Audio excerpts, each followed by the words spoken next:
Hello and welcome to an edition of Take a Pull podcast that was on life support this evening as we recorded on a Thursday evening. StreamYard wasn't playing ball, it was refusing to go into the stalls, but we kept refreshing the page and we've got here just about nice and late for you guys, but we wouldn't miss it for the world, would we, Dak? How are you? No, just about. I got comfortable there, and I think we both did. I was nearly hoping it wouldn't come back, but we're here. We're here, Yeah. and there's a couple of fancies on the card. Look, I'm telling you now, if it wasn't a Saturday card from Downpatrick, I think I might have just let this one roll. But if it was only Ascot now, I'd have had no interest. Yeah, we'll give you guys a few Ascot tips at the end. I'm going to run through the Tuesday card for you guys, and Deck might pick out his favourite names or colours or something, depending in the Coventry Stakes. I'll say. I think that my favourite British Palace. The British, which the Windsor one, is it, or the Windsor Castle? Yeah, Windsor Palace. Oh, yeah, I have one in that. Very good. Well, I'm looking forward to hearing what that one is. But without further ado, because we've been trying to set up the stream all night, and we're going to be late for work if we don't get moving now. So we're going to jump into the 140 from Downpatrick on Saturday, Deck. The Irish Stallion Farms EBF Mares Maiden Hurdle, and of course, it was the Mares Maiden Hurdle. I cannot believe our commitment. Like, we don't even get paid for this, which is the funniest bit. It actually costs us money to do this. Yeah, the ABF. Anyway, look, yeah, a few interesting enough runners, I suppose. West End Victory coming back from a very long absence. Now it's Stephen Kerry, wasn't it? Hands of Willie Mullins during her career was fifth in a listed bumper at Fairyhouse. I'd say 2 years ago, I think now at this stage. The race has been marred with horses off for a long time. The race was won by Tiger Bay Queen, who was subsequently purchased by JP McManus and was never seen again. Kinesia Sport was a good winner at the track about a little over a month ago. And she's the one I'd probably be going with here, Deck. She was decent on that day, and like, this is not, like, in terms of the time of year, like, I've seen worse maiden hurdles, but it shouldn't take as much winning, I would have thought. So it'd be Kinesia Sport for me. Who do you like?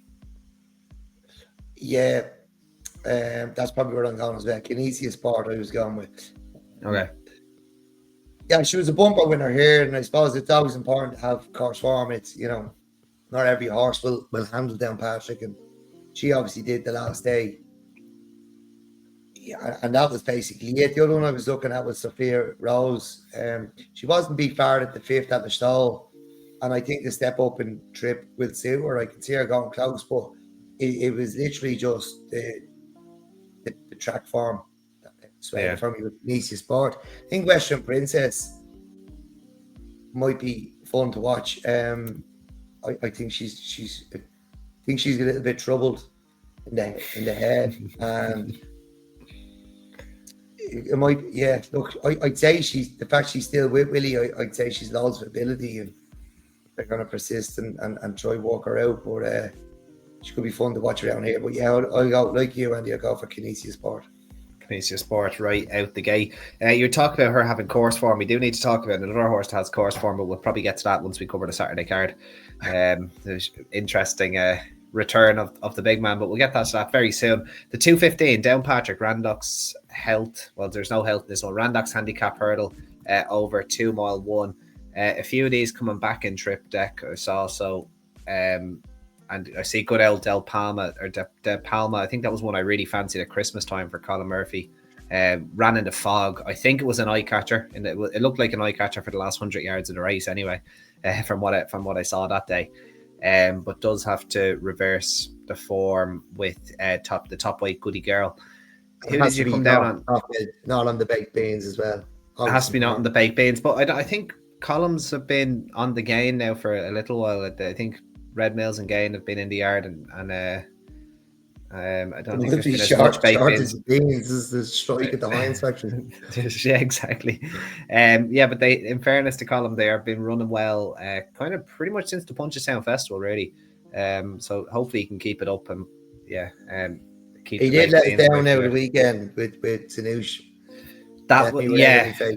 Yeah, that one probably couldn't help itself, but there was one that was just edged out, wasn't there? could have been a Stewart's inquiry. I can't remember. Wasn't there? Stay Gold, was it? London office call and be Stay Gold. Yeah.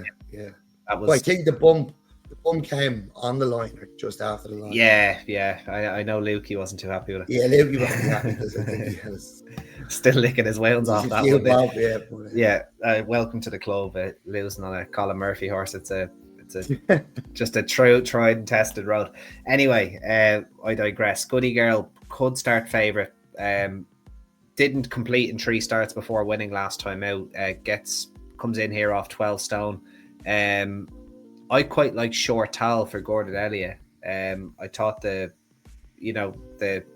remaining at this trip was quite interesting. Still looked quite progressive. Only 4 years of age. Was an easy winner of a Bellewstown maiden and was, I don't know, maybe the track was a little tight at Bottom Row. I'm not sure, but I think there's a little bit more progression in him.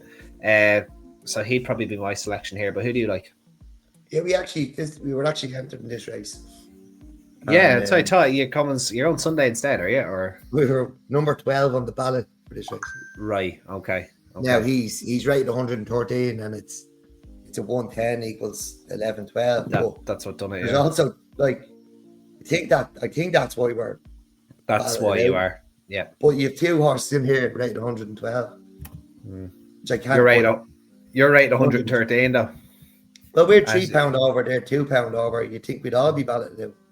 Yeah, well, there's only 14 runners, so I think you were balloted out for being a pound higher. I think. Because the field was the entries. Yeah. There was a lot of entries. Like there was a chance of this race being split, but maybe I don't know what the max field is. 14. It is 14. Yeah, I'm seeing it here. It's 14. Yeah. Right. Okay. Look, yeah, we're going Sunday, and you have to carry this weight, but well, I hope we get to that later. But I'll be keeping a close eye on Stoney for Lady here. She's placed in a maiden. She's forward in a handicap debut. She didn't have the best of patches that day, but she's been off 6 months, and she might just take a run. She might be one for the next day, but I'm just watching her closely to see how she runs in her second handicap. But the one I'm going for is Mickey Cohen. He was toured in his handicap debut. Probably disappointing the next day, but that was over 3 miles. He probably didn't stay. And in hindsight, he probably didn't get home on his handicap debut either. He didn't stay because he's coming right back to 1.5 here. Only a 4-year-old. Still need to strengthen up, but I'm prepared to take the chance on him on Saturday. Mikey Cohen, that's an old maid horse. I had a feeling you might go there. He made my shortlist as well. Definitely not without a chance off a mark of 102. Onto the 250 deck, a qualified riders race, the Denvirs of Downpatrick. What's that, pub, is it? I'm taking a guess that's a pub. It's a hotel, restaurant, pub place. Right, I'm probably going to have it. I actually looked at staying there. Right. Saturday night. But, okay. Be staying a bit closer to Newry. Okay, fair enough. Looks nice. It did look nice. I'm gonna look it up while you're talking about the race. Well, anyway, I'm waffling on here. Yeah. While you're waffling on. Well, the website looked nice, but it's not any website to suck you in. Yeah, that's it. That's the salesman in, isn't it? Denver. Yeah, that's it. Exactly. I hear this Denver's hotel. Not like a bit of marketing. But my old friend Hangry turns up here, Andy. He does. Yeah. £11 below the Ferry House run when he was 4th, and he's £10 below when I fancied him at Limerick, and he was punted off the bars from 50s into. He definitely hit single figures that day. I remember that, yeah. Yeah, it was it was at Christmas. He was quite. You could say he was quite disappointed at Punchestown the weekend, but he probably wasn't off. He's been dropped £4. Like, he's fallen a long way in the weights. I did really fancy him that day at Limerick, and when you look at the time before that at Ferry House, like, he'd have to have a chance. You're probably giving him the benefit of the doubt on last Sunday or Saturday or Sunday. Maybe it was a pipe opener. He'd been on the sidelines for a little bit of time, so he's there looking at me and lurking. And look, I might play 2 on it, but the one I'm keen enough on here, Andy, is a mare rated 78, Menace Miracle. She was second. She was second to Mags Nelson at Tremor 2 weeks ago. Keeping on. She was only beaten by a length and a half, I think. Mags Nelson was third. Now she's a well-beaten third at Sligo on Tuesday. That was carrying a £7 penalty. But like she still ran well. Mags Nelson is up £3, however, for that second. Oh, Menace Miracle is up £3 for that. Yeah. Second to Mags Nelson. And I do have a slight concern that can a horse rated in the 70s cope with £3 rise in the weights? But I'm gonna play her anyway. I'd probably play Hangry as well, because I'd be sick now if he won off £11 lower than £10 lower when I really, really fancied him. And £11 lower when he ran well enough at Fairyhouse. But I'm gonna, the new system is we can have horses running off 78 was 80 to 95. Yeah, exactly. Christmas, so it's not to 100 now. So I will take advantage of the new system, and I will have a go on Menace Miracle off 78. I suppose that what you have in your favour is she's won a point to point, so like she has some sort of ability. Oh yeah, I forgot to mention that she won a point to point. Under the rider as well, and it's only her 6th career start under rules and including the point to point. Actually, I know. Sorry, it's her 6th career start under rules, so 7th of all time. So and she's only 6. So like, if you're gonna give one a chance of 78, it's something with a profile like Menace Miracle. You would have thought. The one I'm with is I actually quite fancy this as well. It's under Alan O'Sullivan, who I would imagine is, even though he's a £7 claimer, he'd be definitely one of the better riders in the race. Never, ever, ever. First time cheek pieces, back down to a mark in 91. A mark in which he has been competitive off in the autumn of last year at Sligo and Roscommon. Not beaten too far on those days. He is back from... He was back from a break at Tipperary. He didn't really run too well that day, but he was pitching right at the end of Tremor. Seemed to have got tired a little bit late. Dropped £2 for that, but that should put him pretty spot on for this. And if they're working his fitness up based on his 2 runs since his break, I would have to. But I think he's one that you definitely never, ever, ever in his first time cheek piece. And Deck, it's the 78 rated Menace Miracle for yourself, is it? It's a 70, yeah, it is 78 rated Menace Miracle. Do this. Right, apologies if you've got a bit of dodgy sound there, guys. I think this app is still not very good at the StreamYard's hanging all over the straight here, up the Newmarket Straight.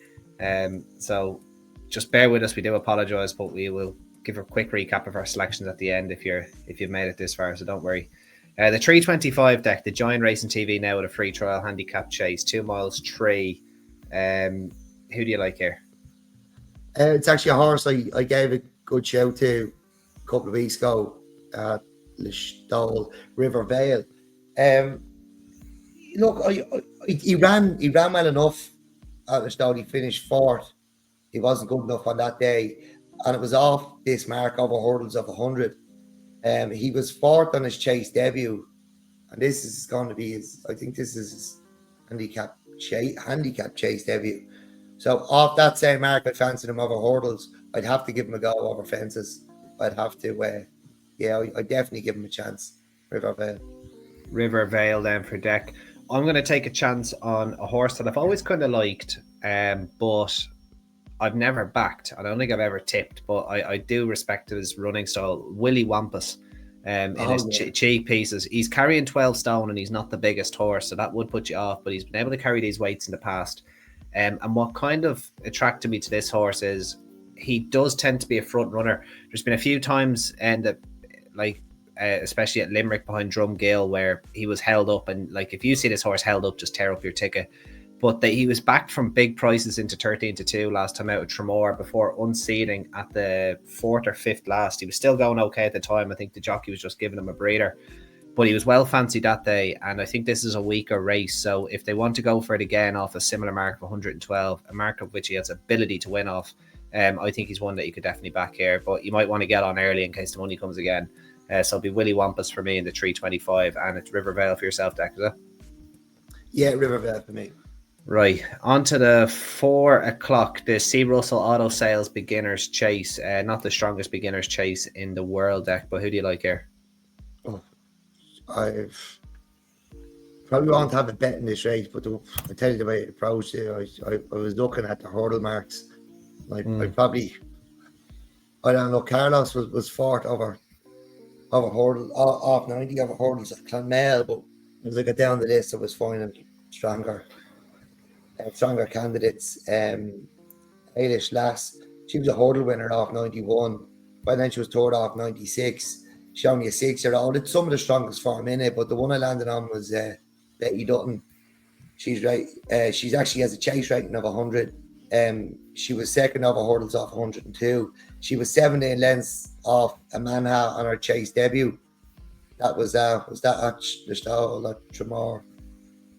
It wasn't a bad enough mare's beginner's chase for this time of year. Quay Cool was in that as well. So I'll side with Betty Dutton. Betty Dutton then for Deck 100, the mark you want to clear to win this then. Eilish Lass was a recent winner at Limerick. Was well beaten at Cork last time out, but soft ground might have been the reason for that. Could be still progressive, and to be honest, rated 98 on both codes.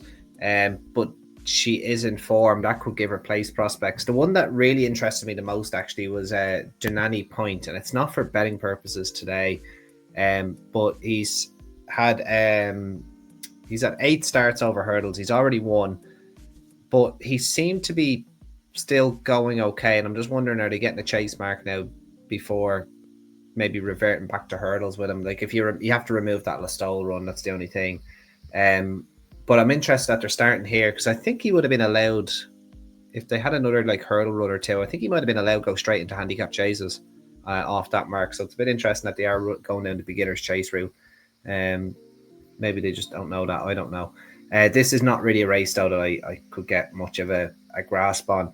I do think that a low enough rating could win it. I don't think Wrecking Ball Paul's hurdle form will give him a chance, but he doesn't look as good over fences by any stretch. So yeah, it could be Betty Dutton as well by default, but it's not going to be a nap at the top because I don't fancy it. I just think it could be the most likely winner. Right, StreamYard's starting to duplicate my races now. This is not easy at all. Right, the 435. I have every race in here about 3 times somehow. The AJC Group Handicap Chase, which is another not to 100 deck. We're nearly there, but who's your fancy here? Yeah, I'll be quick here. It's Dino Land. My concern is he was pulled up on his only chase start, but he's a hurdle winner off 102, and he was second off 110 here. He's been in great form lately, and he's running the handicap chase off 97. So, to see who he's by. Where's he by? He's by Dr. Dino. They must be able to get this trip at this level. They must be able to get this. No, he's already won over this trip though, so it's okay. I think it's the good ones that don't get 3 miles. My theory's been thrown. You're saying he's not a good one. He was behind Candana one day. Yeah, but think about how good he'd be over 2 miles. Run them over the wrong trip. Anyway, but it's funny enough because I saw the Dr. Dino and just crossed him off the list until I looked through his form. He might be a mare on the weekends, is he? He might be a mare on the weekends, but the funny enough thing is I actually fancy him myself. He's probably the nap at the top because he qualifies for my sometimes qualifies for my bracket in terms of not 100, and if your horse is able to perform consistently at this level and you're in at the top of the weights, but hopefully he identifies as a mare. Yeah, he identifies as a mare and wins over 3 miles. So there's probably the nap at the top. Dino Land in the 435. Anything for the bumper then, Deck of 510? Yeah, Kamikaze Duplessis, second on hurdle debut at Ballinrobe. I assumed you'd have been all over this. I was on the similar lines, yeah. Yeah. Well, but I wonder how much they pay for that. I'd say a lot of money. A lot of money. Yeah, it was a good effort at Ballinrobe. Maybe it was just a little bit weak. Up and trip now to 2 mile 3 in the bumper. He does look very hard to beat. I don't think he's going to be a backable price though.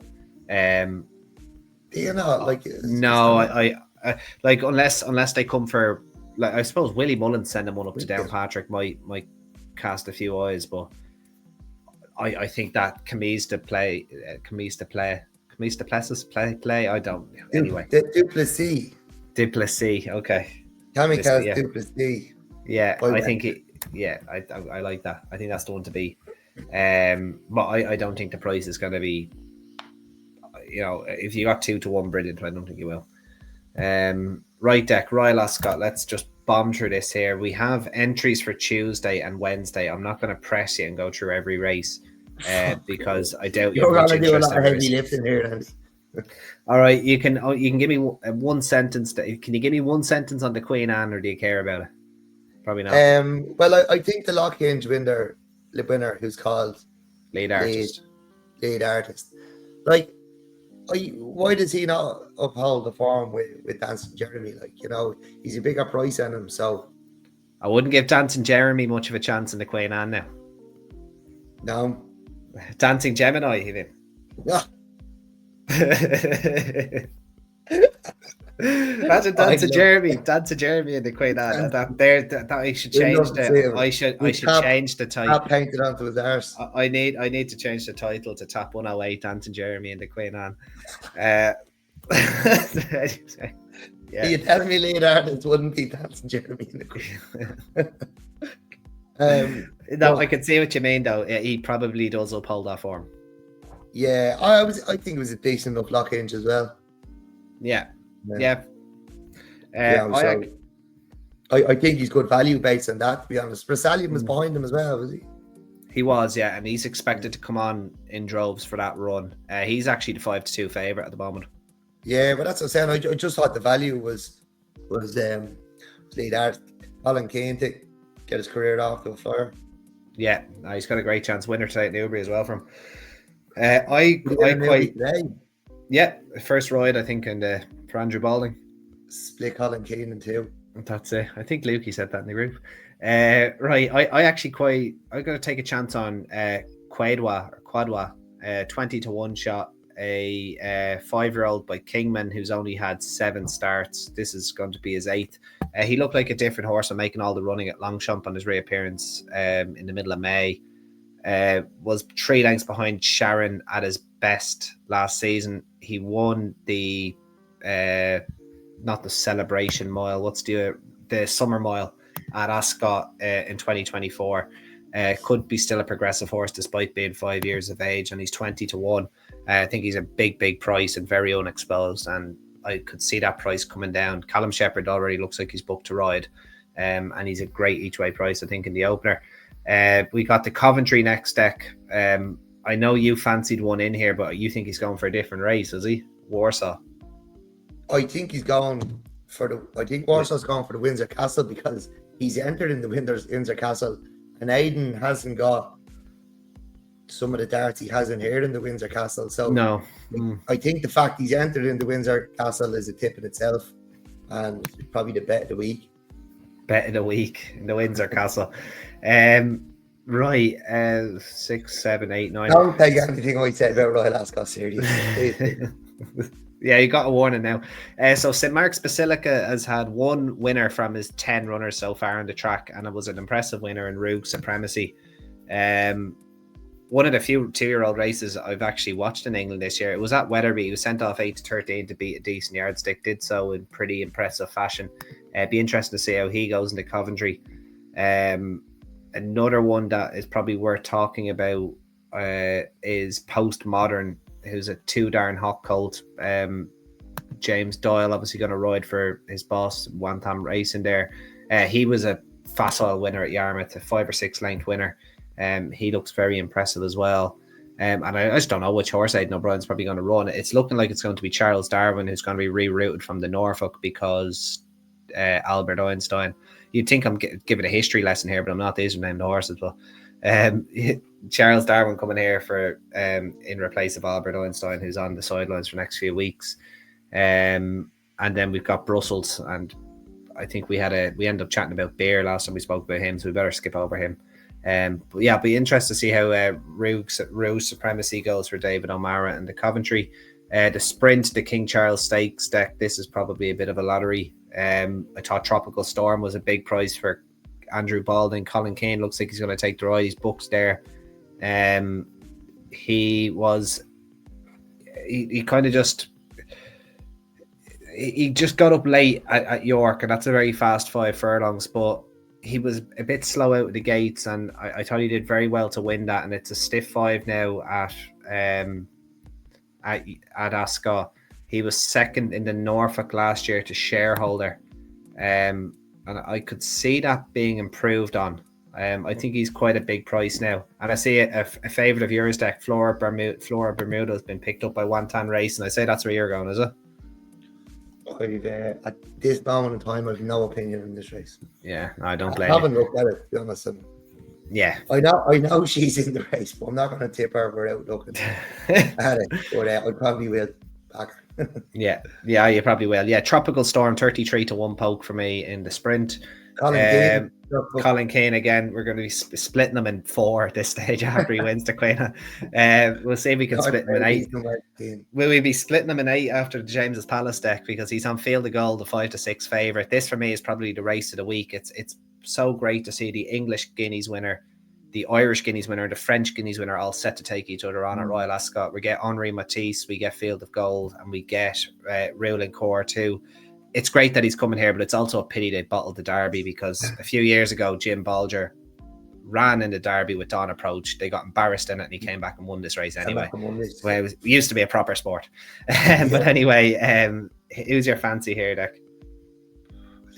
No. I didn't realise I was supposed to go through every race. No, I'm actually being very unfair to you here. I basically, what do you like? Do you like the Irish Guineas? Do you like the French Guineas? Or do you like the English Guineas? I'll make it easy for you, because you can pretty much discount the rest probably. Look, Henri Matisse has surprised me this season, because I didn't give him a hope. I was at Leopardstown when he won, and then I didn't think he'd win in France either. So this is probably the time he gets turned over. I've always liked him. Yeah, I've always liked him since he won the Railway. Yeah, but yeah, look, now you're putting me on the spot. I'll side with him. Like, you know, we've been told the Irish Guineas winner needs further by his trainer after he absolutely slated the jockey, and he probably the rain probably came from the conditions really suited him at the Curragh. I'm not sure they're going to suit him at Scott, although it's a stiff mile. But is the ground going to be fast? They're not having the rain we're having. No, I wouldn't imagine it's going to be. Well, I think it's going to be fast. What I'm saying, they're not having the rain. Yeah, I think he's going to be. I don't really see how he reverses the form with the Newmarket winner. Okay. I think he could. I think he absolutely could. I don't think there was enough in it. I think. I don't think it was a bad ride by Kieran Schumacher by any stretch, but I think Ruling Court might have been. I just think the pace just held up, and maybe the horse. I don't want to blame the horse quickened when he had to, whereas the Irish Guineas winner just wasn't push button, and it took a bit longer. He was just beaten by a better horse on the day, and I think people often say, "Oh, but jeez, it was a bad one because he was closing to the line," but the winning was done further out, and it's because the horse had the gears. Yeah, and you know, in most good races, horses are slowing down at the line. It looks like the horse finishing close second or closing second is picking up, but they're usually all slowing down. But the winning being done further out, and I don't see, like, Ruling Court was supposed to run in the Derby. He's by Justify. I don't think he's a non-stayer, so I just can't see him reversing the form.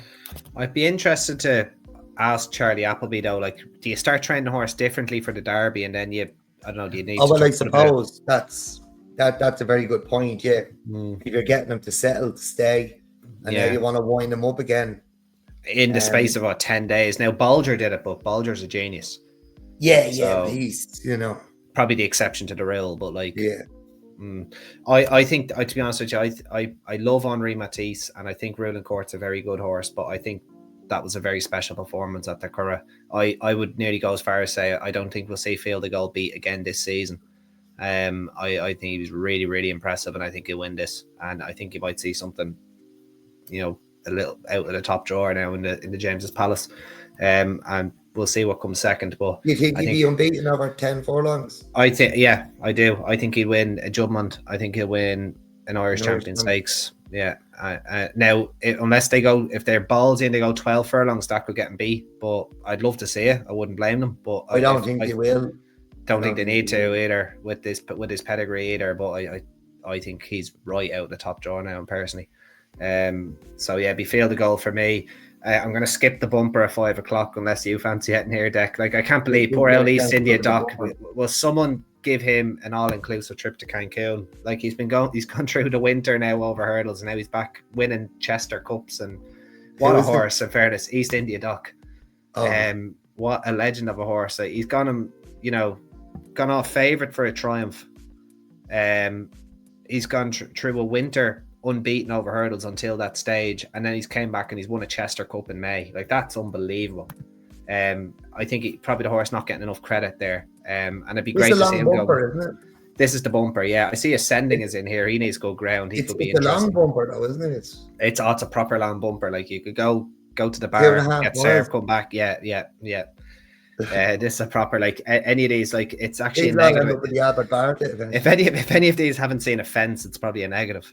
To be honest with you, reaching high in there for Willie Mullins for the British taxpayer as well is quite interesting.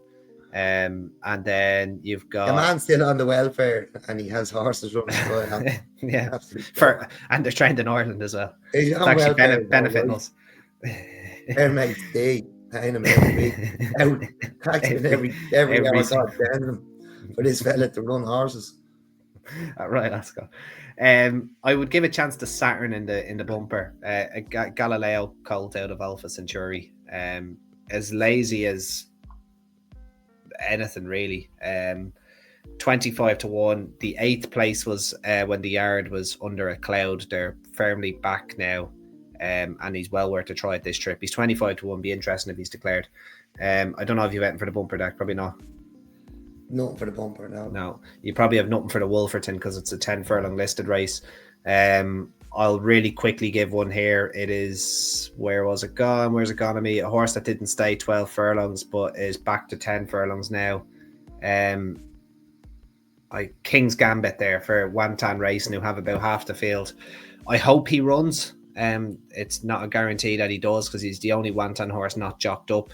He's about a 12 or 14-1 chance. In my opinion, doesn't stay 12 furlongs. Is 10 furlong form last year would give him a great chance here. If he's declared, do not back him anti-post because we are dealing anti-post. Back him if he's declared. He'd have an each-way chance if he's declared. And then Deck, you already, I know it's the Copper Horse here. I don't fancy it for the Copper Horse. I doubt you do either. That's the 1.6 handicap. Are we still on Tuesday? We're still on Tuesday. I'm trying to get through it as quick as we can now at this stage. There's basically everything in the 1.6 is also in the long bumper. Funny enough, that just makes it even harder. And a few of those back of the couch merchants for Willie Mullins. We got Poneros in here. We've got 2 Bossy for Us, who I think debuted in the Triumph Hurdle. We have Charis as well. Charles for Willie Mullins. He's jocked up with William Buick. So basically any of those horses that Willie said we better bring him in for the Triumph are actually in this, which is interesting enough. So that's Tuesday cover, Deck. On to Wednesday, the Queen Mary. I've no real opinion on this. I think that's a very hard race. Zelena is all the talk, the Memas filly, who was extremely impressive at Nottingham. She's 13-8 for the Queen Mary. You'd want your head examined to back a horse at that price for the Queen Mary. I don't know if you have a fancy in this, Deck, but you're happy to gloss over. Yeah, we'll move on, yeah. Yeah, Queen's Vase, one of my favourite races. I always preferred it when it's a 2 mile race, but it's a mile and There's a 6 lot of now. Queens, isn't there? There's loads of them. Yeah, they have. This one only got a Vase. They didn't even name this one. Must have been one of King Henry VIII's wives or something. I don't know. Right, so 20 runners here. I'd say one of Aiden's. It's Derby again, isn't it? Yeah, it's whichever one of Aiden's was not quite good enough for the Derby, and then went to Asherlissimo, will send them to Royal Ascot. You've got Scandinavia and Shackleton, two, cold and boring names, but perfect for a stayer. Scandinavia, Justify, who won last time out, was 2s on to win that maiden at Navan. Probably not the strongest form. Shackleton blotted his copybook a little bit last year. He went off very short for his Zetland, but you love a horse run over 10 furlongs at 2 for something like the Queen's Vase, so I probably would go there. Don't know if you've seen anything for the Queen's Vase deck, no? No, I don't. But I'm just looking at Paddy Toomey's horse there. Yeah, he won at Navan the last day. Karmer's the wooden basset, wasn't it? Yeah. Massive horse, gorgeous looking horse. Won at Ballinrobe and then won at Navan a week later, I think. Yeah, he's 2 from 2. And just look, there's only a few rated higher than him. Yeah, I haven't looked at it hard enough, but no, he's one I just looked at when I was looking through the trainers there, because look, Paddy Toomey doesn't train bad horses, and he doesn't enter them in races he doesn't think he can win. No, and that's funny enough that you say that, Deck, because One Look in the Duke of Cambridge is one that you'd have to give a chance to. She's 5 to 1. She ran Porta Fortuna. She did on her debut, yeah. She never really lived up to that hype, but she got to within half a length of Porta Fortuna last time out, who admittedly was giving her £3 and having her first run of the season and drifted like a barge, but it wasn't a bad run in relative to this field. I thought it was a career best from One Look as well, and you took the words out of my mouth. Paddy Toomey wouldn't be entering her if he didn't think she could win this. So I like One Look in the Duke of Cambridge. I don't know if you've had a moment to run through this race. You moved on to the next race already, did you? I'll stick with you. Yeah, I did think it was a nice run last day. I do think she's slowly coming back to show the potential she showed she could fulfill, but she won the Goffs Million. Right. Look, that race could have taken an awful lot out of her, but I think she might fill most of that potential. Probably not all of it, but I do think she's coming back to where she showed she could be. Yeah, totally agree. We're getting a rematch in the Prince of Wales Stakes. We've Anmat, who was just outgunned by Los Angeles, who looks a completely different horse this year. I thought he was so gutsy to win the Tatskull Cup and get back up the rail to beat Anmat. Really looking forward to this rematch. I think Los Angeles will possibly have his number, especially if the ground's a little bit quicker. We have Ombudsman, who's been very progressive, not without a chance. White Birch in here. I'd be shocked if they didn't go for the Hardwick now. We'll know later in the week because the entries aren't out for the Hardwick, but I'd be going for the Hardwick if I was them, because he looked flat to the boards in the Tatskull Cup. He just wasn't quite quick enough to go with them. He ran very well in the circumstances, but I would definitely be looking at the Hardwick if I was them. Los Angeles for me. I don't know if you're in agreement, Deck, or not. I have it probably between Map of Stars and Ombudsman. Okay. All right. I think our form is very, very strong. I know Ombudsman has beaten Map of Stars. I do like Map of Stars though. I'd be struggling to split them at the moment. Okay, that's an interesting one. Map of Stars, French horse. I don't think I'm even going to bother. I'm going to ask myself about the Royal Hunt Cup. Never mind you. That is an absolute. Just the like an Irish maiden hurdle. 72 entries at the moment, and we don't have any draw bias or anything like that just yet. But holy Jesus, come back later in the week and I'll give you guys the winner of the Royal Hunt Cup on Twitter, I promise. Hunt the Liffey is interesting enough runner for Joe Swellrun, ex-Aidan O'Brien. Might go there, we'll see. The Kensington Palace Stakes. Since when is there a Kensington Palace Stakes? Where's that? Anyway, 1 mile. There's Handicap. It's for the older fillies and mares. Okay. Yeah, gonna skip over that one as well, unless you like something, Deck. No worries. The only Irish trainer to ever win in Bahrain, Gavin Cromwell with Snellen has a runner there, so interesting enough. And then the Windsor Castle, we can finish with your bet of the week, Deck. You can we've already given it there. I just think it's a tip in itself. We've seen him do it before. Do you know with who? What? Do you know with who? No, Little Big Bear. Little Big Bear. Well done. Yeah. Won it in facile enough fashion. I think 6-5 he went off or something for the Windsor Castle that day. Unbelievable. Yeah, he was the only one that entered in this. He was entered in the Coventry as well. But he'd have won the Coventry as well. Yeah. I see Kansas in here. I wonder if this is although he won't reverse the form at Warsaw, will he? Like so. Right, Tech. That brings us to me by Brussels anyway. Yeah, he probably needs 3.5 furlongs. Doesn't bit of a geography lesson, is it? Yeah, exactly. Warsaw, Kansas, and Brussels. Yeah, I'd say Dan Bray started just doing this on the map, did she?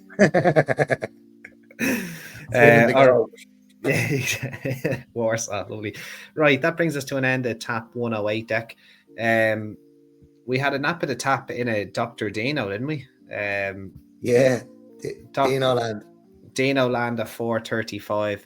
I'm also pretty keen on Willy Wampus at 3:25 and going back again. I think it's the amateur rider race at 2:50. Never, ever, ever under Alan O'Sullivan for John Murphy. Deck, any of your selections to recap over real quick there before we sign off? Yeah, look, obviously I'm going to be the first person in the podcast world who ever tip a horse rated in the 70s over hurdles. So, Menace Miracle, I think, was the name of that mare. I'll be in the Guinness Book of Records come Sunday morning. The only man to tip a hurdle winner rated in the 70s in Ireland. He's the only man to ever tip a Jim Duggan Memorial Handicap Chase winner for the Queen Anne as well, but we'll say. Right, yeah, that's good. Dancing Jeremy for the Queen Anne upset as well. Very much looking forward to that. Right, that's all we got time for on Tap 108 from Downpatrick and Royal Ascot. Really enjoyed that. Apologies if the connection, we're working with suboptimal connection here, but thank you guys for staying with us anyway. Just keep sharing and subscribing. Until the next time, bye bye. Cheers.